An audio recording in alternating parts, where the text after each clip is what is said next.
30 години меѓаши. Чест ми е токму сега на сцената да го поканам почитуваниот Драге Змијанац, коосновач и председател на првата детска амбасада меѓаши, да повели да ви се обрати и да ги сподели своите емоции. Повелете.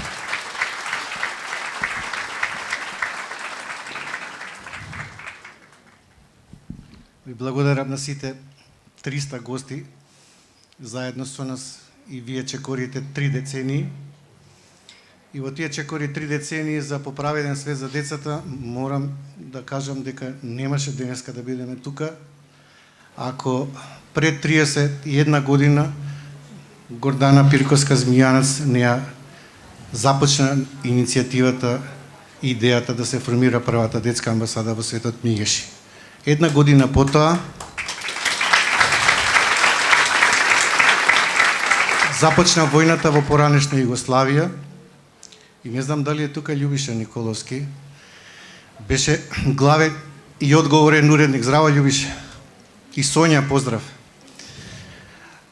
Горде беше упорна да даде апел за згрижување на децата погодени од војната и се сеќавам како денеска отидовме во македонската телевизија, го замоли Љубиша прво даваше отпор, а потоа Горде упорна како што беше и се уште е, и рече, добро, еве, неколку секунди. И тие неколку секунди со тој апел за згрижување на децата погодени од војната трае вечно. Од тогаш па наваму немаше враќање назад. 17 дена само бевме граѓанска иницијатива. Горде на 29 април 1992 го свика основачкото собрание во Пионерскиот дом. Така беше, Драган? Да. Драган Мјалковски е тука. И таму го свикавме основачкото собрание. Многу ми е жал што Коле Ангеловски не е тука. Група на ентузијасти решивме да ја официализираме нашата работа. И ако забележувате, 3 децении чекориме упорно, достоинствено во одбрана на правата на децата. Но морам да се заблагодарам на нашите 3 деца. Кристина, Жарко и Стефанија, кои не трпеа за се она што го правевме дома на работа и им благодарам многу што се пожртуваа заедно со нас да стигнеме до тука. Ни дава забелешки, замерки, но верувам дека сега не се кајат затоа што навистина имаме кауза за која се бориме и вредеше да се бориме. Благодарам до членовите на собранието, на надзорниот одбор, на оперативната канцеларија и сите волонтери кои ве пречекуваа овде за несебичната поддршка и помош, затоа што без нив, колку и да сакавме, ние двајцата не ќе можевме да успееме да стигнеме до тука.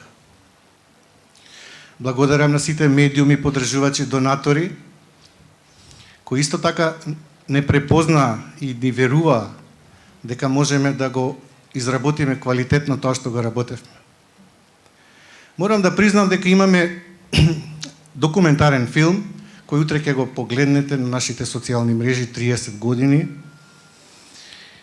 И во таа пригода има еден Бранко се вика Попчевски, кој на секој 5 години како ги додаваме филмовите, овие прилозите, тој испушта по неколку солзи. Бранко, тука си?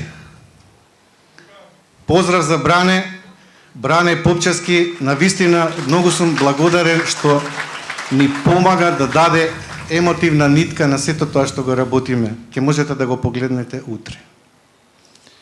Секако, позајмивме 2 гласови кои низ нарација ги слушнавте денеска. Во првата пригода беше Фросина Драмиќанин, ако е тука, поздрав. И во втората продолжи Васка Бојаджи со незината нарација и читање, дадоа и тие свој придонес во филмот да навистина не емотивно погоди. Ви благодарам на сите вас 300 гости кои сте тука и се надам дека ќе чекориме уште 3 децении, 10 летија и декади заедно и после 30 години ќе одбележиме 60 години. Имаше еден предизвик да се направи монографија. Сигурно ќе забележите колку надписи од печат имало, колку прилози во телевизиско гостување и така натаму. Сето тоа од процесот на смислување на акција до реализација, до институционално архивирање и меморирање на тоа е вистински предизвик. Многу од материјалите беа ВХС, па моравме да ги дигитализираме. Имаше благородна задача авторката Валентина Ѓоргиева да ја направи монографијата со авторско дело, со вовед, со нарација, со заклучок. И многу сум ми благодарен што како новинарка го прифати овој предизвик и вие сите ја имате кратката монографија во вашите раце. Таа ќе биде споделена уште вечер, а утре и долгата монографија, така да ќе можете да ги излистате сите 300 страни за 3 децении работа на првата детска амбасада. Ви благодарам уште еднаш за сета ваша поддршка и верба во нас.